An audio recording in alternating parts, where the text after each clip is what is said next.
বুদ্ধি প্রতিবন্ধী নিয়ে নিঃস্বার্থভাবে কাজ করে যাচ্ছেন স্বপন। আমাদের সিরাজগঞ্জ জেলা বিশেষ প্রতিনিধি মোহাম্মদ পলাশ শেখের পাঠানো ভিডিও চিত্রে থাকছে বিস্তারিত।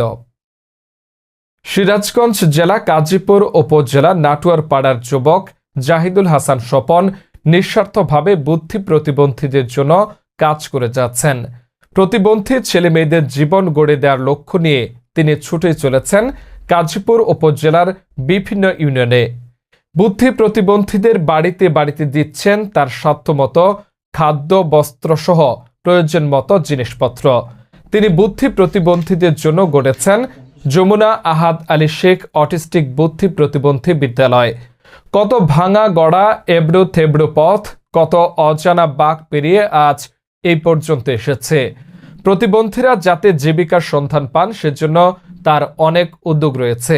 তিনি বলেন, প্রতিবন্ধকতা থাকে মনে, সরকারিভাবে বিভিন্ন অনুদান আর ধনাঢ্য ব্যক্তিরা যদি সাহায্যের হাত বাড়িয়ে দিলে বুদ্ধি প্রতিবন্ধীরা সমাজে অবহেলিত থাকবে না। SMP News 24 news desk.